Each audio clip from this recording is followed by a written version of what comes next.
Connect para que disfrutéis del mejor fútbol desde cualquier dispositivo. CaixaBank. Prueba también el jamón bodega del Pozo.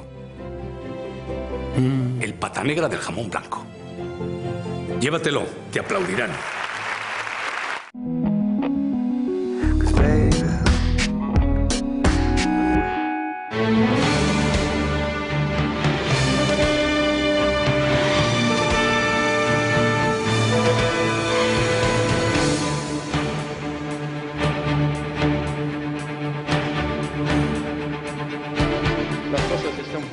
Bien, los funcionarios de la Generalitat de Cataluña están cumpliendo con su obligación, haciendo las cosas bien. La huelga va a ser objeto de información desde la delegación del Gobierno en Cataluña, pero sí le puedo decir que la tónica general es que no hay una incidencia importante y que haya habido incidentes graves.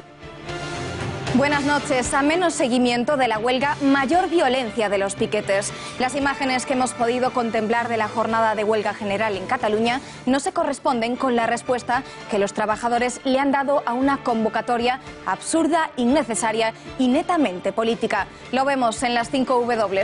Los trabajadores catalanes que contemplan angustiados que su porvenir laboral pende de un hilo gracias a la incertidumbre económica creada por los separatistas, le han dado hoy mayoritariamente la espalda a una convocatoria de huelga general cuyos objetivos no pueden estar más alejados de los intereses de los trabajadores y de los empresarios. Los convocantes no reclamaban mejoras salariales ni mejoras sociales, pedían la libertad de lo que eufemísticamente llaman presos políticos y que no son más que políticos delincuentes encarcelados por rebelión, sedición y malversación.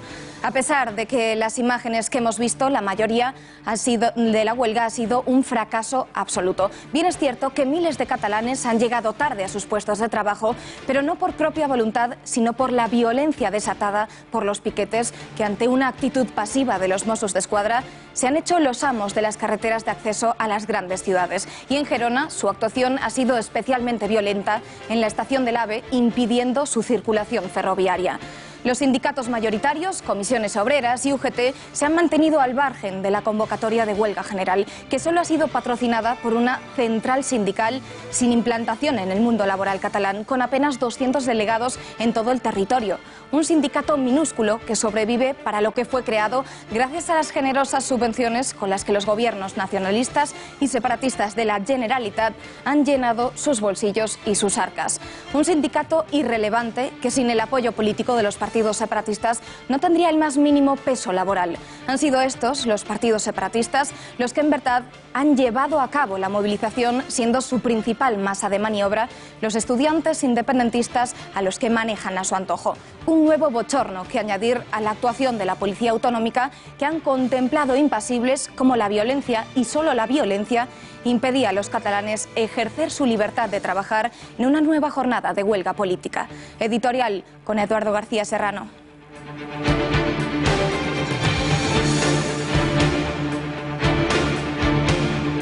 Bien.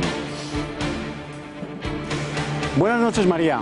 A pesar del placebo del 155, el proceso revolucionario iniciado por las fuerzas separatistas en Cataluña sigue vivo.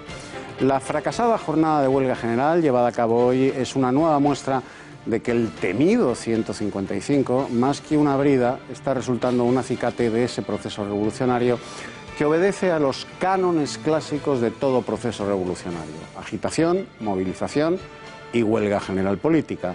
La jornada de huelga de hoy no buscaba la paralización absoluta de los sectores productivos catalanes, cuyos trabajadores le han dado la espalda abrumadoramente. No. La huelga general política buscaba exactamente lo que ha conseguido gracias a la violencia desatada de los piquetes, minoritaria masa de maniobra muy efectiva en el motín y la algarada callejeras. Gracias a esa violencia inherente a todo proceso revolucionario, han podido cortar las carreteras, las vías de comunicación y la estación del AVE de Gerona. Por cierto, que ante la notoria actitud displicente de los Mossos d'Esquadra, más pendientes de velar por los derechos de los agitadores enmascarados de huelguista que de proteger el derecho de los catalanes a ejercer su derecho al trabajo.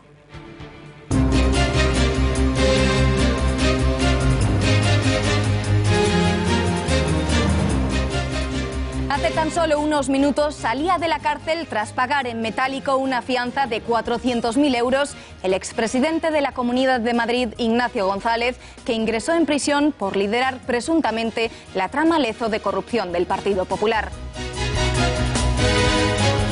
El PP denuncia ante la Junta Electoral el programa de adoctrinamiento infantil emitido en la Televisión Autonómica Catalana, en el que se engañaba a los niños catalanes haciéndoles creer que los delincuentes encarcelados por sedición, malversación y rebelión son presos políticos encarcelados por la nación opresora de Cataluña, España.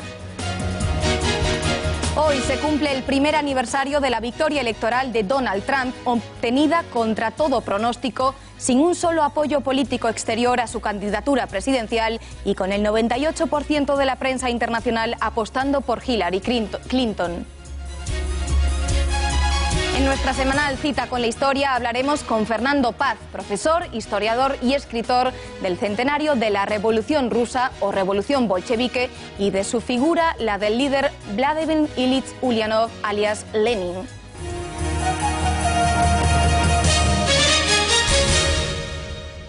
Y nos vamos ya en directo en estos momentos a nuestra redacción para conocer más detalles de esa salida de prisión del expresidente de la Comunidad de Madrid.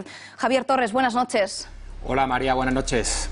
El juez instructor del caso Lezo, Manuel García Castellón, ha decretado la libertad del expresidente de la Comunidad de Madrid, Ignacio González, después de que 11 fiadores hayan logrado reunir 400.000 euros, el dinero acordado para su fianza, para poder salir de prisión. Ignacio González ha salido minutos antes de las 8 de la tarde, no ha atendido las preguntas de los periodistas allí reunidos, y entre las medidas cautelares que ha decretado este magistrado de la Audiencia Nacional están la de presentarse una vez por semana ante la Audiencia Nacional, la retirada del pasaporte y la imposibilidad de salir de territorio nacional. Gracias por esa última hora, Javier. Gracias. Buenas noches. Gracias.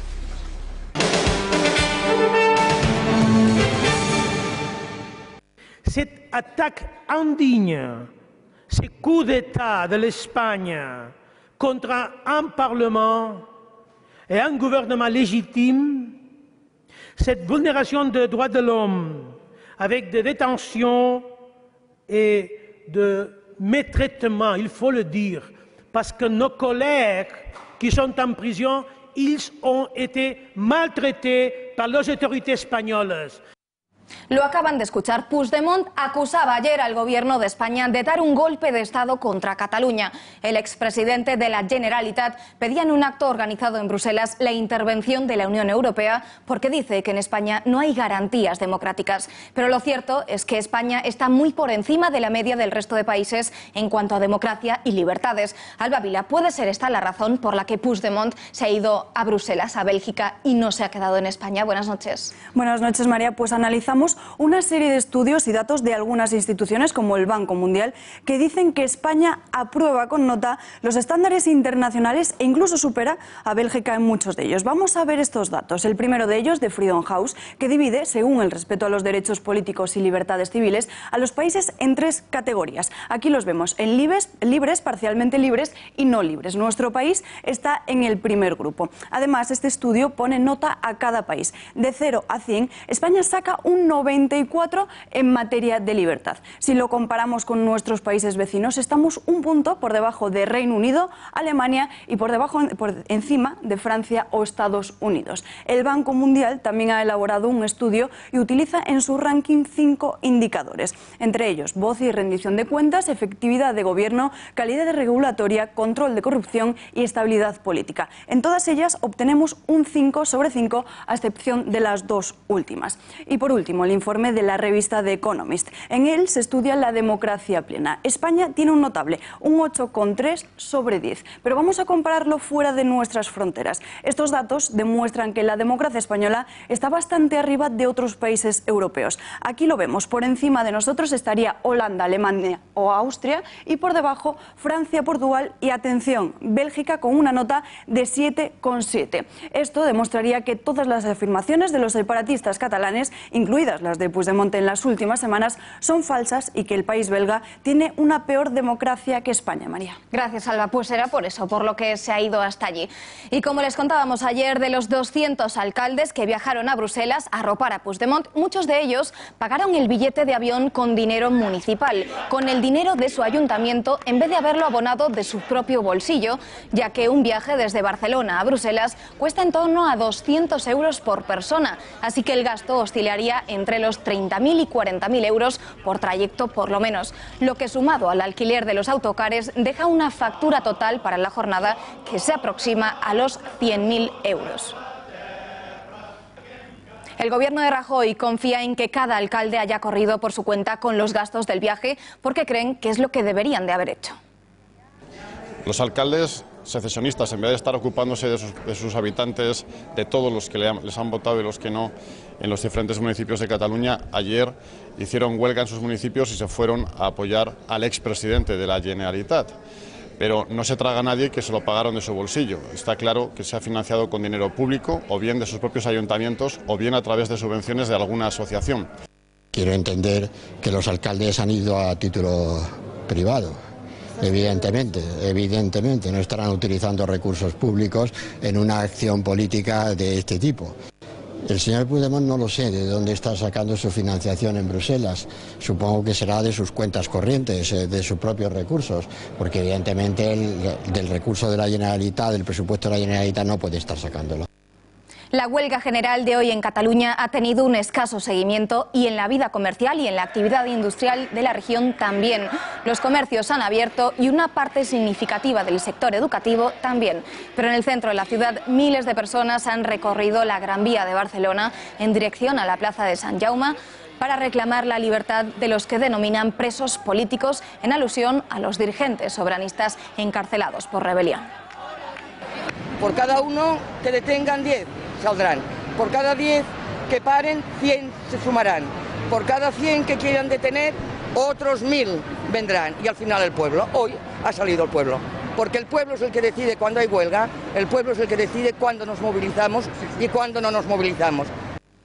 Donde sí se ha podido notar más ha sido en las carreteras, ya que los piquetes han cortado las principales vías de acceso a las ciudades, por lo menos en 60 puntos, lo que ha provocado colas de vehículos kilométricas durante las primeras horas de la mañana.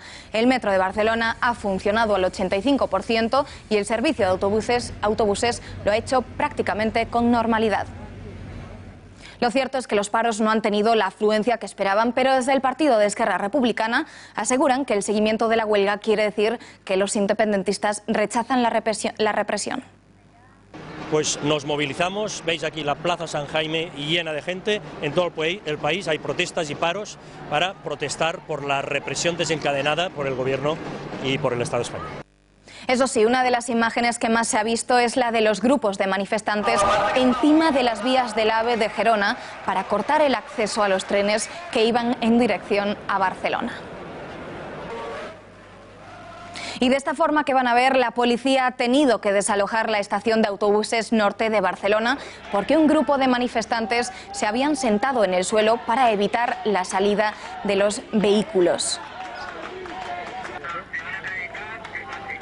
El ministro de Interior, Juan Ignacio Zoido, ha recalcado que la huelga apenas se ha notado en los puestos de trabajo y que no se han dado grandes incidentes. La huelga va a ser objeto de información desde la delegación del Gobierno en Cataluña, pero sí le puedo decir que la tónica general es que no hay una incidencia importante y que haya habido incidentes graves, salvo el corte de la AP7, que estaban ahora ya procurando resolverlo. Todo lo demás han sido incidentes menores. Desde Ciudadanos, su presidente, Albert Rivera, ha pedido al Gobierno que no ceda ante el chantaje de los secesionistas. ¿Qué están haciendo ustedes hoy para que los catalanes no puedan ir a trabajar, para que no se puedan abrir muchas empresas, para que se colapse Cataluña? Mire, señor Montoro, nosotros apoyamos la aplicación del 155 para garantizar los derechos y libertades de los catalanes. Y hoy la mayoría de catalanes que no apoyan la huelga política, el chantaje convocado por la ANC, no estamos de acuerdo con lo que está pasando. Y yo le pido al Gobierno de España que garantice los derechos y libertades. Esta mañana Mariano Rajoy ha asegurado que desde la aplicación del 155 todo va adecuadamente en Cataluña. Para ello hemos puesto en marcha, como usted conoce muy bien, el artículo 155 de la Constitución, para restaurar la legalidad, para defender los derechos y libertades de los ciudadanos de Cataluña y para proteger las instituciones de autogobierno. Creo que a la hora de tomar decisiones después de ponerlo en marcha hemos sido prudentes, las cosas están funcionando bien, los funcionarios de la Generalitat de Cataluña están cumpliendo con su obligación, haciendo las cosas bien. Eduardo, ¿de verdad van tan bien las cosas como dice Rajoy? Bueno, hay que entender a Rajoy. Cuando Rajoy afirma, encantado de haberse conocido, que con la aplicación del 155 todo va bien, no quiere decir lo que ustedes y un servidor entendemos por tal. O sea, que las cosas, todas, vayan bien. Ahórrese usted el pasmo que, conociendo a Rajoy, ya debería estar acostumbrado. Rajoy proclama que con la aplicación tópica, balsámica y un ratito muy cortito del 155 en Cataluña, las cosas van tal y como él esperaba que fuesen, porque la intención de Rajoy no es acabar con el separatismo, es devolver al independentismo catalán al redil constitucional, ese espacio en el que puedan seguir jugando, solo jugando, a romper España, pero sin llegar nunca a quebrarla. Eso es lo que Rajoy busca. Por eso no les ha aplicado el 155 como se merecen, como la situación que han creado exige y como manda la Constitución. Se ha limitado a darles un pellizco de monja, una paternal colleja de advertencia, dejando que los partidos que nos han dado un golpe de Estado se presenten, como si aquí no hubiera pasado nada, pelillos a la mar, a unas elecciones inconcebibles que suponen jugar a la ruleta rusa con todas las troneras del tambor del revólver cargadas con el futuro de Cataluña, o sea, con el futuro de España. Gracias, Eduardo. Y también su antecesor en el gobierno, el expresidente José María Aznar, no opina lo mismo que Rajoy. No cree que las cosas vayan bien en Cataluña porque afirma que a Rajoy le ha faltado política en la comunidad y que ha dejado de lado a los secesionistas. Yo creo que efectivamente ha faltado política. Yo creo que efectivamente los partidos constitucionales han dejado un margen para la política negativa, por decirlo de esa manera, que es la política secesionista, enorme, ¿no? Y cuando los vacíos existen en política, pues los vacíos los cubren otros, ¿no? Y eso pasa en la política nacional, eso pasa en la política internacional y eso pasa en los negocios, en las empresas, en las profesiones, en todas partes. Una vez más, José María Aznar ha reaparecido para comentar la actualidad en un momento muy delicado para el gobierno. El expresidente lo ha hecho para hablar de Cataluña, de la que dice en la que ha habido un déficit de política muy grande. Saludamos ya al periodista Benjamín López. Señor López, buenas noches. Hola, buenas noches, María. Hoy Aznar ha asegurado que no pretendía criticar al gobierno de Rajoy, pero sin embargo ha señalado que los espacios vacíos dejados en Cataluña los han aprovechado otros, en clara alusión a los independentistas. ¿Qué ha querido decir realmente José María Aznar? Bueno, yo creo que lo que ha querido decir es lo que todos tenemos en mente, ¿no? Que desde hace décadas, no solo en esta legislatura, eso sería muy injusto, desde hace décadas el Estado pues poco a poco se ha ido ausentando de Cataluña o ha ido haciendo dejación de funciones, ¿no? Ha hecho la vista gorda en ocasiones para dejar que se incumpliera allí la ley, ha mirado hacia otro lado cuando ha habido atropellos en materia lingüística, en materia educativa, en materia mediática. Y todo eso, pues efectivamente, lo ha ido aprovechando el independentismo, pero yo diría que con la complicidad de los diferentes gobiernos que ha habido en España. Ya digo que quizá el de Rajoy sea el menos culpable en todo esto, mucho más los anteriores gobiernos, tanto del PP como del PSOE, incluido el propio gobierno de José María Aznar. El expresidente ha elogiado a Albert Rivera en los últimos tiempos. ¿No cree que es una forma evidente de criticar la gestión de Rajoy y no solo respecto a Cataluña? Sí, pues es evidente que sí, ¿no? Aznar actúa, yo diría, con cierto resentimiento, ¿no? Hacia su propio partido, se siente maltratado. Y bueno, él hoy ha citado a Felipe González y ha dicho que se siente cercano a algunas de las posiciones también de Felipe González. Seguramente se sienta también cercano cuando Felipe González decía aquello de que los expresidentes somos como los jarrones chinos, ¿no? Que tienen mucho valor pero nadie sabe dónde ponerlos. En su caso ha pasado eso en el Partido Popular, donde, bueno, en ocasiones por algunas manifestaciones suyas muy críticas, pues ha llegado a convertirse en un personaje pues molesto, ¿no? Para el partido, y creo que En ese sentido, pues efectivamente Aznar ha habido momentos en los que no se ha portado bien, creo yo, con Rajoy y no ha mantenido, a mi juicio, esto todo es opinable, claro, pero a mi juicio no ha mantenido la lealtad debida con el partido que él mismo refundó, ¿no? El Partido Popular.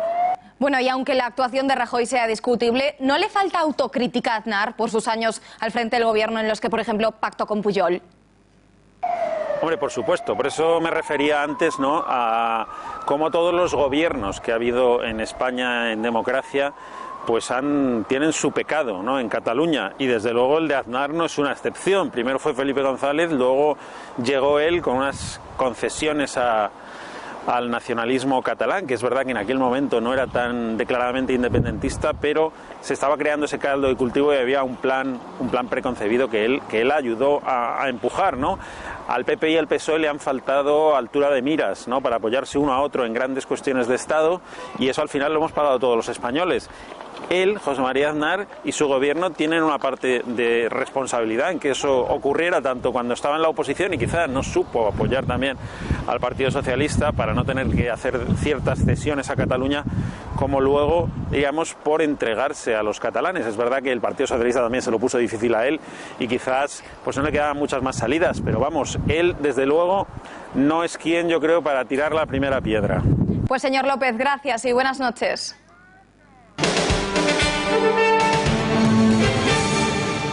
Se ha terminado el plazo para registrar los partidos que irán en una lista única de cara a las elecciones del 21 de diciembre. Hay 4 coaliciones. La más fuerte quizás será la de Comú Podem y Catalunya en Comú. Es decir, Xavier Domènech y Ada Colau juntarán sus fuerzas de izquierdas. También se unen Esquerra Republicana y Catalunya Sí. Por otro lado, irán en conjunto Partido Demócrata y Partido Democrático, además de Recortes Cero y el Grupo Verde. Al PDeCAT le hubiera gustado ir junto a Esquerra. De hecho, lo intentaron hasta el último momento, pero Esquerra no ha querido. En el mundo soberanista hay una demanda fuerte, muy fuerte, de que el conjunto de fuerzas políticas que compartimos determinadas cuestiones seamos capaces de ir juntos. De entrada parece ser que la decisión de Esquerra de configurar su propia lista y no aceptar conformar esta lista común aleja esa posibilidad. Eso es en lo que estamos hoy. El presidente del Gobierno ya ve una nueva etapa en Cataluña con la convocatoria de elecciones y llama a una participación masiva el día 21 del próximo mes. De lo que se trata aquí es de ocuparse del futuro, y el futuro tiene que empezar con esas elecciones del 21 de diciembre, en las que yo espero que haya una participación masiva, porque la gente sea consciente, que lo es, de la importancia que tienen estas elecciones. Espero que esas elecciones sirvan para abrir una nueva etapa política, que necesariamente debe ser una etapa de tranquilidad, de normalidad, de convivencia, en la que se respeten las reglas de juego. Pero no solo Rajoy, en Podemos también se muestran muy motivados con esas nuevas elecciones y dicen que saldrán a ganar con el mejor candidato para Iglesias, con Xavier Domènech. Fuimos a las elecciones en Cataluña, en Comú Podem, con ganas de ganar, independientemente de cómo se presenten los demás. Tenemos un programa que va a insistir en las cuestiones sociales, que siguen siendo fundamentales, y en la solución dialogada y democrática al conflicto en Cataluña, que pasa por lo que piensa la mayor parte de la sociedad en Cataluña y la mayor parte, según algunas encuestas también, de la sociedad en España, que es un referéndum pactado y con garantías. Tenemos el mejor candidato, a mi juicio, de todos y salimos a ganar. Pero precisamente a su candidato es al que hoy la vicepresidenta del Gobierno, Soraya Sáenz de Santamaría, ha acusado de defender a los independentistas. Señora presidenta, pregunto a la señora vicepresidenta del Gobierno y actual gobernadora general de Cataluña y conde duque de Olivares del siglo XXI. He debatido muchas veces con usted y aunque trate usted de ocultar que defiende la independencia, viene en esta Cámara sistemáticamente a defender a los independentistas. Daría a todos tener un poco de coherencia y saber qué defienden en Comú Podem y en Podemos. Si usted se mueve tanto entre la indefinición y la autodeterminación, puede pasarle lo siguiente, que acabe usted entre la indiferencia y la autodestrucción. A los que defienden la unidad de España, si lo dicen, les apartan, y a los que defienden la independencia, si lo cuentan abiertamente también. Y Rajoy sigue sin responder a la pregunta que en Intereconomía llevamos haciéndonos desde que se convocaron las elecciones. ¿Qué pasaría si ganan los independentistas? Mire, no hay que hacer elucubraciones, ¿no? Yo lo que espero es que las elecciones del próximo día 21 de diciembre sirvan para abrir una nueva etapa y se inicie una etapa de tranquilidad, de normalidad, una etapa en la que se consolide a la vez la recuperación económica, que se siga creando empleo, que es lo que quiere la gente. Y el Partido Popular denuncia ante la Junta Electoral el programa de adoctrinamiento infantil en TV3 por un vídeo dirigido a niños en el que se explica a los más pequeños qué son los presos políticos. El partido espera que el órgano judicial encargado vele por la limpieza del proceso electoral en TV3. Es que desde el Partido Popular como partido político estamos trabajando y valorando cada una, en fin, pues de las decisiones que se están tomando en TV3, por si es necesario presentar las denuncias que sean necesarias ante la Junta Electoral, como se hace habitualmente en otros casos, las haremos para garantizar la objetividad, para garantizar la pluralidad en TV3 y en todos los medios públicos en Cataluña. Y el Partido Popular está muy vigilante. Aunque el artículo 155 ya se ha aplicado en Cataluña, debido a un pacto del Partido Popular con el Partido Socialista, TV3 no se ha intervenido y por ello sigue con su plan de adoctrinamiento y continúa utilizando sus informativos infantiles para explicar a los niños catalanes el proceso independentista. Si alguien ha salido beneficiado de esa aplicación parcial light del artículo 155 es la cadena pública catalana TV3 y Catalunya Radio. Durante la última semana han sido diversos los mensajes que han emitido con el fin de mantener vivo el espíritu independentista como si nada hubiera pasado. Cataluña convive desde hace 11 días con una radiotelevisión autonómica que el PP y PSOE desistieron de controlar, que debería haberse encargado de aproximar la realidad a los habitantes, pero no lo han hecho. Lejos de eso, han retransmitido día y noche los postulados por los que se rige su medio de comunicación independentista lleno de propaganda. El primer caso de manipulación, tras la aplicación de la ley, ese mismo viernes 27 de octubre, la televisión pública catalana difundía estas imágenes de Carles Puigdemont acompañadas de un rótulo en el que se especifica que seguía siendo el presidente de esa comunidad autónoma cuando ya no era así. Carles Puigdemont aparecía el pasado jueves en antena como un héroe en el exilio, un prófugo al resguardo de Europa. Semanas atrás sus discursos se habían retransmitido desde el Palacio de la Generalitat, pero ahora en exclusiva usa su propia televisión, su medio de propaganda independentista, desde lo que parecía ser su habitación de hotel. Por pequeños detalles, la mesilla, las lámparas, la cortina, hablan por sí solas. I amb el compromís contret davant del Parlament. Una guarida secreta. Y ese mismo día, a las pocas horas, en una tertulia matinal en TV3, de nuevo un elemento gráfico de televisión rezaba lo siguiente: clamor en la calle por la liberación de los presos políticos, sin comillas. No lo había dicho ningún portavoz ni ningún contertulio. Era la realidad que trasladaba el realizador del programa a los espectadores. Y lo más reciente hoy, el informativo infantil de la cadena catalana explica a los niños qué son presos políticos. Vean. En molts pobles i ciutats de Catalunya han aparegut cartells com aquests enganxats a les parets. Potser també heu vist alguns grans que porten un llaç groc a la roba. Tots ells demanen la mateixa cosa, la llibertat per a aquest grup de 10 persones que veieu al dibuix i que ara són a la presó. Una vez más, los niños objeto de manipulación de una TV3 que cerró este mes de octubre con su mejor audiencia en la última década. Otra prueba de que la televisión pública catalana está rendida al independentismo es que en sus programas y tertulias siguen refiriéndose a Puigdemont como presidente de la Generalitat cuando ha sido cesado o a los encarcelados por rebelión como presos políticos.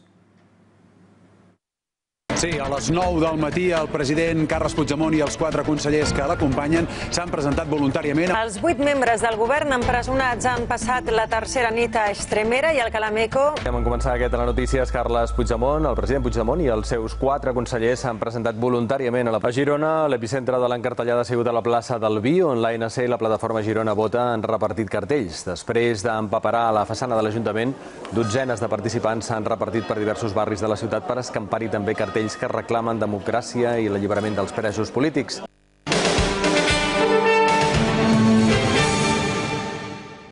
La Policía Nacional ha detenido hoy en Ceuta a un español de 28 años, integrante de una red de propaganda, captación y adoctrinamiento y reclutación potencialmente peligrosa por su vinculación con yihadistas del Daesh en Siria y por su influencia en jóvenes del barrio ceutí El Príncipe. El arrestado desarrollaba labores de comunicación a modo de informante o reportero de la yihad, una figura clave en la obtención, almacenamiento y distribución de contenidos radicales procedentes de los canales oficiales de la organización terrorista. El ministro del Interior, Juan Ignacio Zoido, ha señalado que el detenido tenía un peligro fuera de lo común. Una de las misiones que tenía, donde era un experto, era en poder facilitar una información detallada, minuciosa, sobre el adoctrinamiento de personas radicales para que pudieran incorporarse a Daesh en Siria, y además, dada la influencia que tenía en determinadas zonas como es la barriada del Príncipe de Ceuta, pues la verdad es que tenía un riesgo y una peligrosidad fuera de lo común, y por tanto su detención ha sido muy importante.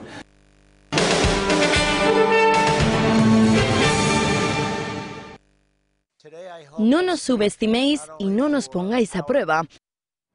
Estas eran las palabras del presidente de los Estados Unidos advirtiendo a Corea del Norte que no le pongan a prueba porque tiene mucho poder. Y precisamente hoy se cumple un año de la victoria de Donald Trump como presidente de los Estados Unidos.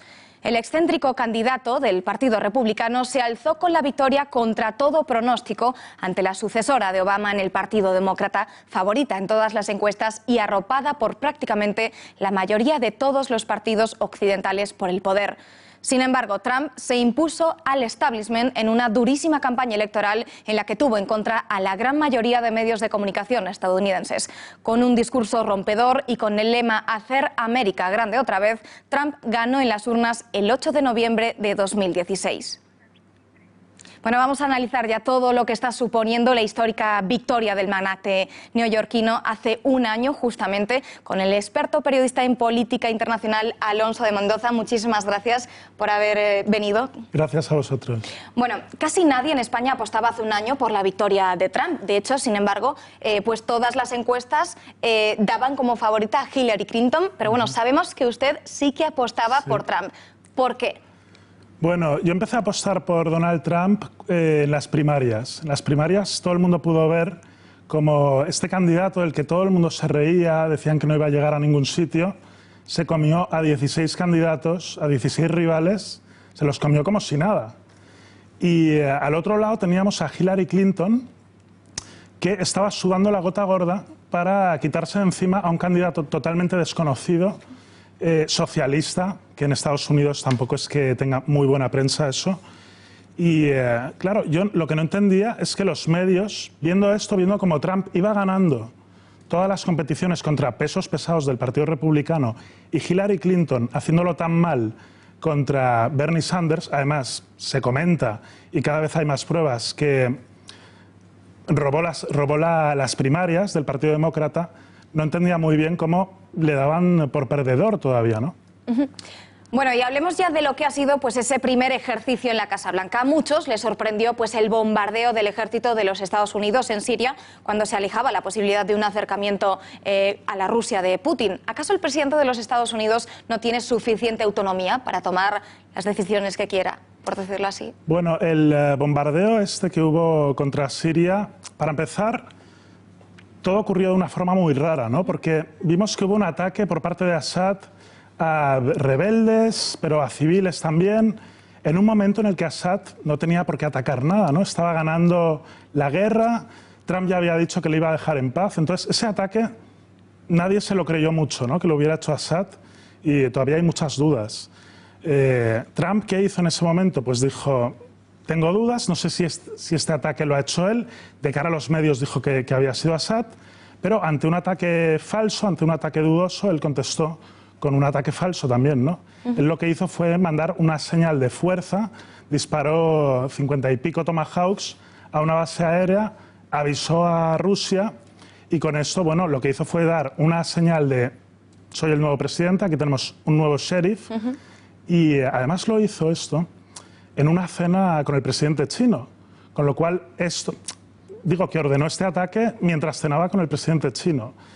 Y esto fue también una señal, ¿no?, de decirle, yo soy el más duro aquí, y si me atacan o hacen algo con lo que no estoy de acuerdo, no me tiembla el pulso para lanzar 50 y pico Tomahawks o lo que sea, ¿no? O la madre de todas las bombas hasta que lanzó luego. Y esto, de cara a las negociaciones con Corea del Norte, creo que también le pudo ayudar. Bueno, hemos visto que Corea del Norte pues es más o menos pues el peligro internacional mayor que tiene Trump. ¿Le ve usted capaz de entrar en una guerra con Corea del Norte? Me cuesta. Porque Corea del Norte, discúlpeme, sigue enviando amenazas de decir, como Trump se ponga chulito, por decirlo así, inmediatamente entramos en guerra. Me cuesta mucho creer que Trump vaya a atacar a Corea del Norte. No veo ninguna señal que diga, aparte de lo que dice, de su retórica de que caerá fuego y todo esto. Esto entra dentro de la forma de ser de Trump. Pero me cuesta mucho creer porque a Estados Unidos no le interesa entrar en una guerra y a Corea del Norte tampoco. Por mucho que hablen como dos bestias, que es lo que hacen los dos, yo creo que no va a haber ningún tipo de guerra. Trump lo que sí que está haciendo es persuadir a China para que se ocupe China de este problema. Y lo estamos viendo, ¿no? Desde que empezó toda esta crisis, Trump lo que hace es lanzar una serie de mensajes, también a través de Twitter, diciendo, me gusta mucho el presidente de China, es genial, pero de esto no se está sabiendo ocupar muy bien. Entonces apela mucho al orgullo del presidente chino, al orgullo de China, para que sea China la que se ocupe de esto, que es la que se tiene que ocupar, por otra parte. Tiene que ser Trump. Bueno, y otra guerra de Trump es con los medios de comunicación. Ha tenido una batalla pues, con todos esos medios de comunicación reiterada y reiterando siempre pues, esas denuncias falsas, ¿no? ¿Cómo es posible que enfrentarse a todos esos medios de comunicación le haya salido tan rentable y acabe siendo el presidente de los Estados Unidos? Bueno, nosotros estamos acostumbrados a ver que cada vez que los medios de comunicación se meten con un político o con un personaje público, se lo cargan o, bueno, a no ser que el tío pida perdón. Siempre lo que hacen los medios es, al final, obligar a la gente a pedir perdón, obligar a la gente a humillarse y todos los políticos hasta ahora habían pasado por el aro.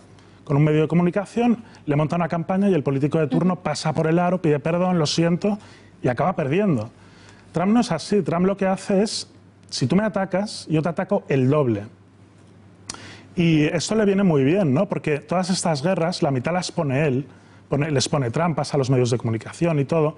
Todas estas guerras, al final las gana él, ¿no? Tú lo ves y se lo está pasando bien metiéndose con los medios. Y ves a los medios de comunicación que están histéricos, están tirándose de los pelos, nerviosos, enfadados. Entonces, él gana todas estas guerras. Y eso lo que transmite a la gente, al público, es que es un luchador y que es un ganador.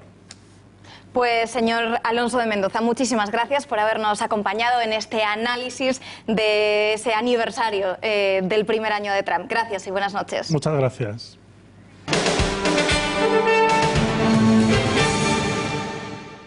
Intereconomía sigue aumentando día a día su audiencia. Esta cadena de televisión ha cerrado octubre batiendo todos los récords históricos de audiencia. El informativo de las 8:30, en el que están viendo, ha aumentado un 63% su audiencia respecto al mes de septiembre y en más de un 130% con respecto a antes de verano. Abrumadores datos que confirman la tendencia de este informativo como referente para explicar no solo lo que pasa en España y en el mundo, sino también para dar las claves de por qué sucede todo lo que ocurre. Los espectadores también están confiando cada día más en Tiempos Modernos, nuestro programa diario de historia que se emite tras este informativo. Ha duplicado su audiencia media en octubre respecto a antes de verano. Pues esta subida de audiencia en Tiempos Modernos la valoramos con un enorme agradecimiento a los espectadores y a los investigadores, historiadores, etcétera, que vienen aquí a contarnos cómo ven ellos tal o cual episodio histórico. A mí me parece que la gente está harta de que le cuenten mentiras, de que la manipulen, de que le hagan creer que lo que ellos vivieron no es lo que ellos vivieron, de que lo que ellos sabían resulta que no es lo que ellos sabían y que todos tenemos la necesidad de saber quiénes somos y de dónde venimos y volver a empezar a contar desde el principio las cosas que ocurrieron realmente como ocurrieron. Al final lo que Tiempos Modernos pretende fundamentalmente es eso. Y si al público le gusta, pues lo dicho, un enorme agradecimiento y contentísimos. Escuchábamos a José Javier Esparza y Gracias por nada es el programa de sátira política que antecede al Gato al agua. Este espacio de humor también está registrando unos buenísimos datos de audiencia en este inicio de curso. De octubre a septiembre, un 44% más de espectadores han elegido este programa para entretenerse, datos que comparativamente con el mes de julio son más del doble. A mí esta subida espectacular de audiencia en Gracias por nada me lleva a plantearme ciertas cosas. Por ejemplo, ¿qué hace el 97,13% de la gente que no nos ve? ¿Pero a qué estén viendo? Programas de ligar en bares de gente rara. Bueno, es que Intereconomía todavía no se ve en toda España. Ah, tiene sentido. Va a ser por eso. Pues claro. Si no, estaríamos en el 100%. Claro, bueno, claro. Es que si nuestra maravillosa audiencia supiera el equipo tan pequeño que somos en Gracias por nada. Ya, es verdad que somos pocos. Sí, es verdad. Sí. Tú, guionista! Venga, mi café con leche, que empezamos. Rápido, rápido. Somos pocos, sí, pero muy buenos. Escuchábamos a José Antonio Fuster y a Rocío Manzaneque. Y El Gato al agua, el programa de referencia en la tertulia política de nuestro país, es el espacio que ha experimentado un mayor incremento de audiencia. En octubre casi ha triplicado la audiencia que cosechó el pasado mes de julio. Respecto a septiembre, El Gato ha aumentado en un mes el 50% de la audiencia que cada noche sigue a este programa. Unos impresionantes datos que han coincidido con la nueva imagen renovada que desde el pasado lunes presenta nuestro programa estrella. Pues la verdad es que estamos francamente sorprendidos, para bien evidentemente. Sabíamos que estábamos haciendo las cosas bien, sabemos, como siempre digo, que somos pocos, pero que tenemos mucho talento. Sabíamos que España está en un momento, en una encrucijada en la que Intereconomía era más importante que nunca. Lo que no sabíamos es que ustedes, de una manera tan abrumadora, nos iban a dar su confianza. Las audiencias son espectaculares, sobre todo después de verano. Septiembre ya nos quedamos sorprendidísimos con el subidón que dimos, pero es que de septiembre a octubre ha sido algo francamente increíble. Y en noviembre, de momento, nos estamos manteniendo, con lo cual estamos muy contentos. Todos los programas de la casa, sobre todo desde 8:30 de la noche, cuando empiezan las noticias, después Tiempos Modernos. ¿Quién iba a decir que en 12 minutos íbamos a conseguir hacer píldoras de historia tan didácticas, tan divertidas, tan amenas? Todo el mundo decía que la historia no era televisiva, pues lo hemos demostrado. Y la sátira y el humor, todo el mundo diciendo, no, el humor es patrimonio de la izquierda. Pues no, un programa diario de humor de 15 minutos antes del Gato, que está resultando atractivísimo. Especiales informativos el fin de semana, el programa de Ellos si pudieron el domingo por la noche, todos un crecimiento exponencial de audiencia. Y El Gato al agua, si me permiten ya para acabar, el programa que tengo el honor de presentar, la verdad es que también estamos absolutamente abrumados. Hemos multiplicado por 3 la audiencia. Sí que es verdad que es algo agridulce porque es como consecuencia de que estamos haciendo las cosas bien y también por la coyuntura económica. Somos y decimos cosas verdaderamente que nadie más dice sobre Cataluña. Lo advertimos en su día y se está cumpliendo, con lo cual, de alguna manera, estamos contentos de que lo que dijimos no nos lo inventamos, pese a que nos llamaron agoreros, y ahora estamos recogiendo ese fruto. Así que solo me queda decir que muchísimas gracias a todos por su confianza y que seguiremos más vivos que nunca.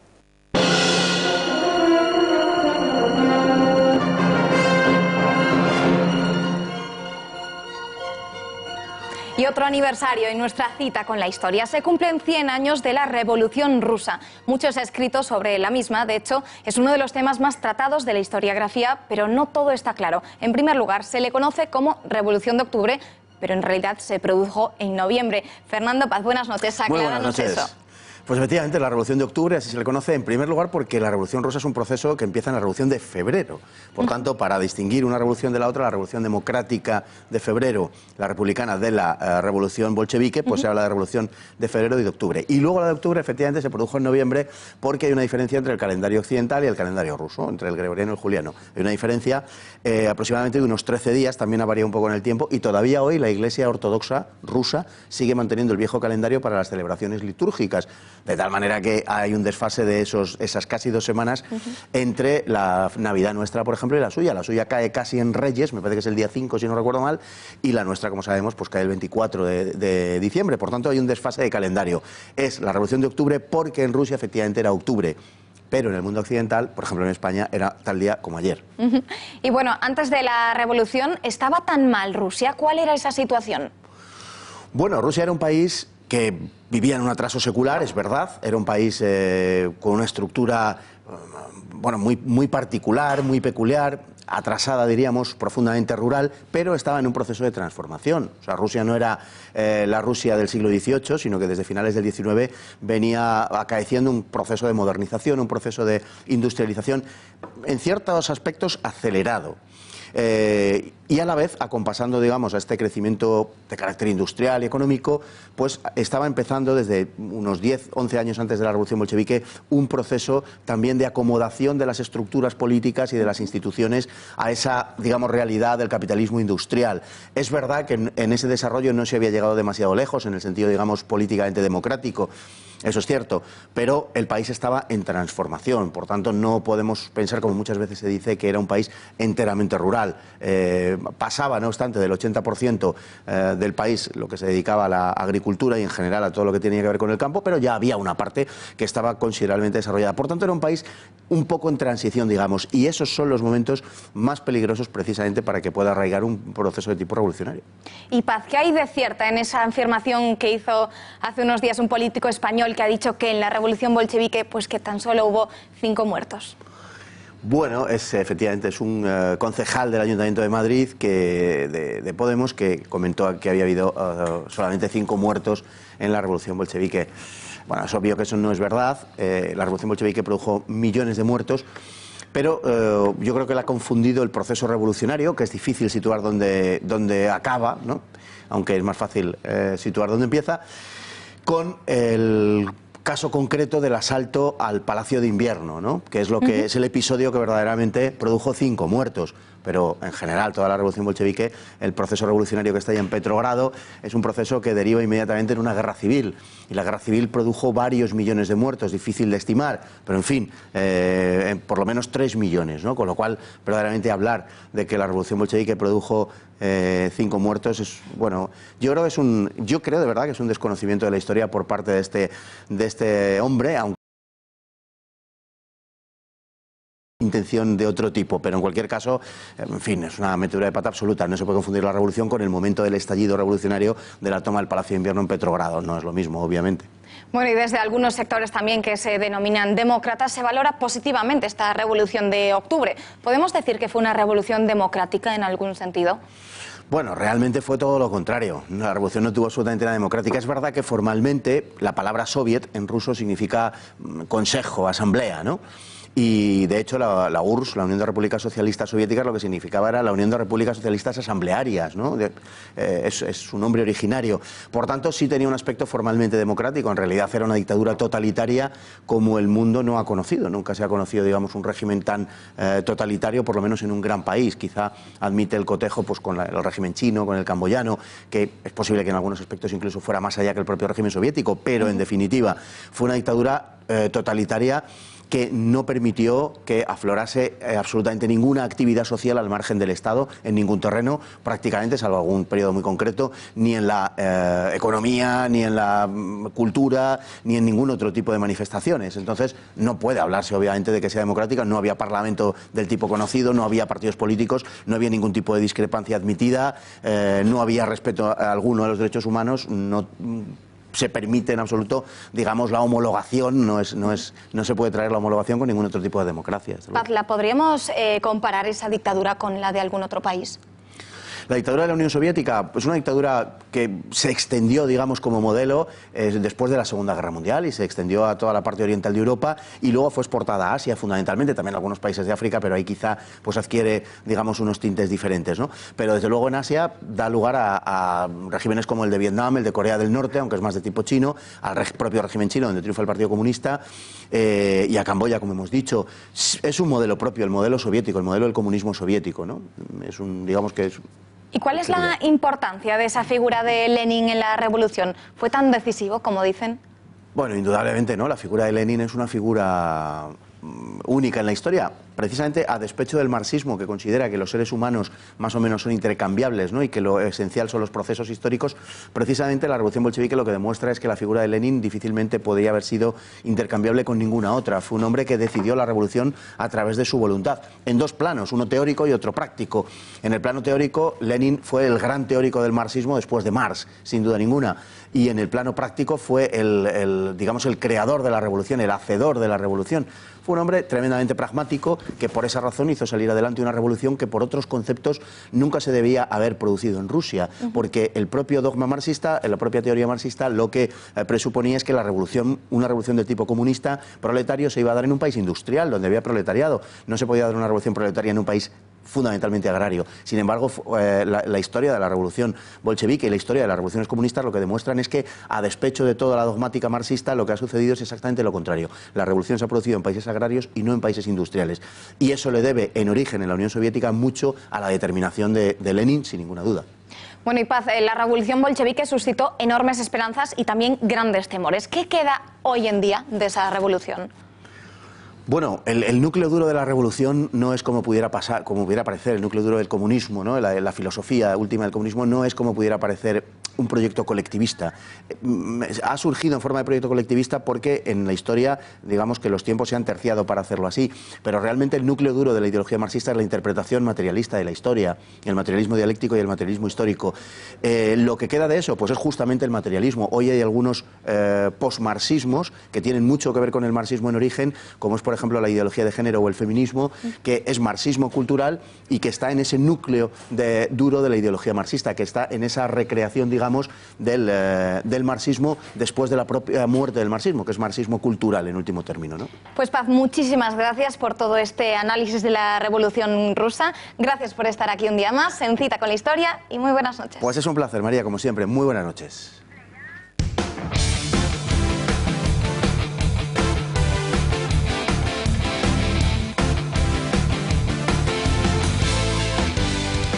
Y en deportes, Juanma, ¿qué pasa con la Federación Catalana de Esquí de Montaña? Sí, es una federación no muy conocida, pero que a partir de hoy va a tener más fama por su negativa a ceder deportistas a la Federación Española. Hace apenas unos minutos su presidente ha hablado en una radio catalana y ha dicho que si son una república independiente no tendrían que ceder ningún jugador, o mejor dicho, ningún corredor a la Federación Española. Algunos de sus integrantes, como por ejemplo Kilian Jornet, ya se han manifestado en su momento en contra de la supuesta represión por parte del gobierno español después del referéndum independentista. De hecho, publicó hace no mucho un tuit en el que se hacía eco de esa supuesta represión. Decía que cuando solo se podía atacar a las ideas con represión, quedaba patente la falta de democracia. Este tuit, recordamos, fue retuiteado por Piqué. Un Piqué que hoy ha formado parte de la foto de la selección española,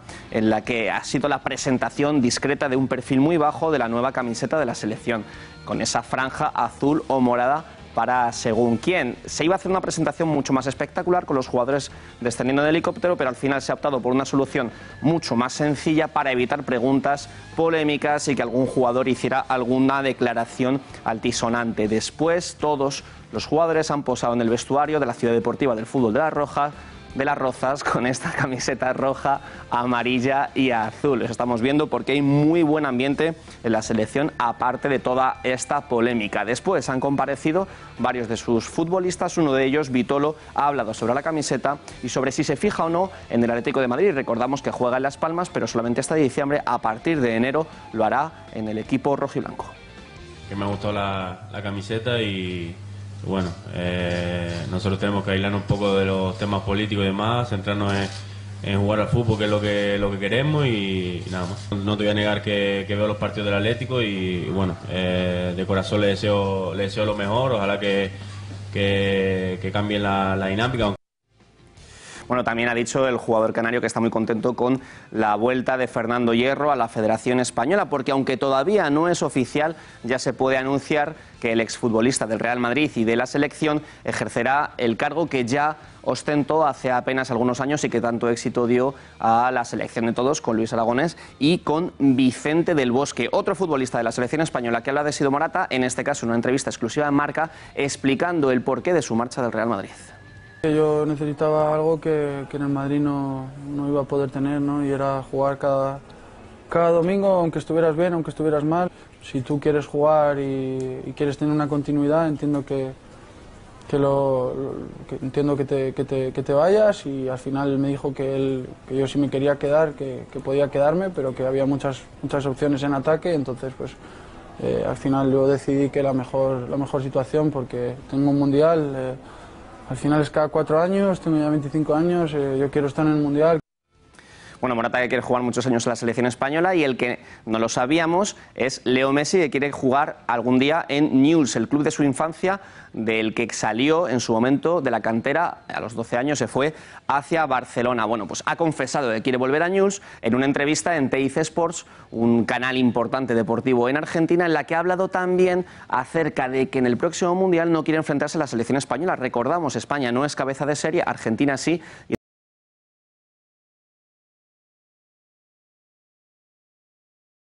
Que no puede tocar en el sorteo, en el grupo, y la verdad que evitarlo a eso me prefiero, ¿no? Por lo que significa la selección española, por lo que es, por el juego que tiene, y tenerlo en el grupo sería un rival muy difícil. Bueno, también ha hablado de una polémica que hay en Argentina. ¿Juegan estos jugadores en la selección albiceleste por ser simplemente amigos de Messi? Hablamos de Lucas Biglia, hablamos de Javier Mascherano, hablamos del Pipa Higuaín o, por ejemplo, Ángel Di María. Todos ellos son muy criticados en Argentina. Algunos no entienden que sigan siendo convocados, y Messi ha explicado que no, que si van a la selección es solo por su calidad. Dicen que son mis amigos, ¿no? Lo que están, no es que son cualquiera. Dicen de Di María, de Agüero, del Pipa, de Mache, no sé quién más. De Luca. Son todos figuras en el mundo, y que digan que juegan porque son amigos míos, una falta de respeto primero hacia ellos y después hacia mí.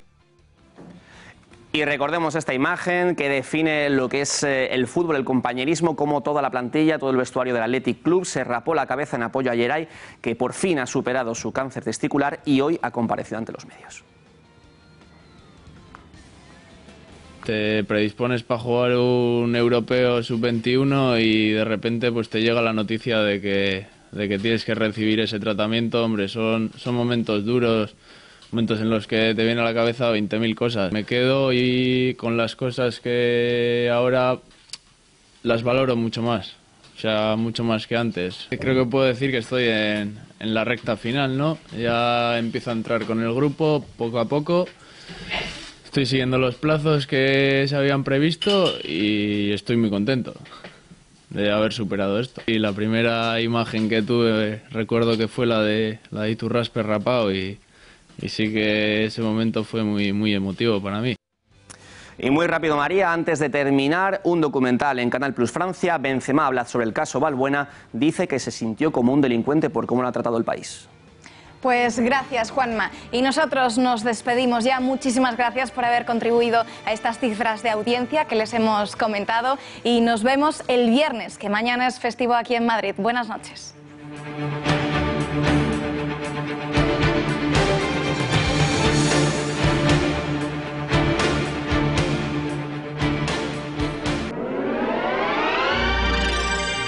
Volvemos en 2 minutos. Bienvenido a bordo. Déjate llevar por la compañía española con la que vuelan cada año más de 10 millones de pasajeros a más de 50 destinos en todo el mundo. Disfruta de la unión entre tecnología y confort que ofrecemos en nuestra renovada flota de aviones. Nos gustará verte pronto, muy pronto. Air Europa, cada detalle cuenta. La materia prima perfecta, 100% propia, las herramientas precisas, un saber hacer de generaciones y una obsesión por el acabado. Y así, igual que Luis hace cada una de sus piezas, hace el Pozo su jamón Reserva Serie Oro. Y así sale. Perfecto de sabor. Reserva Serie Oro El Pozo, siempre sale bueno. Estimado inversor, DEGIRO está trabajando para convertirse en el mayor broker de España, ofreciendo prácticamente todos los mercados del mundo con las tarifas más bajas. Una operación de 10.000 euros en acciones españolas con DEGIRO solo cuesta 6 euros, un 77% más barato que en otros brokers online. Abra una cuenta gratuita en degiro.es. Prueba también el jamón bodega del Pozo. El pata negra del jamón blanco. Llévatelo, te aplaudirán.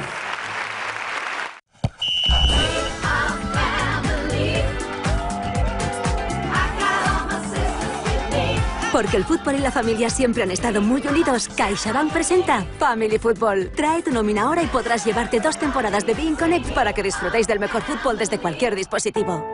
CaixaBank.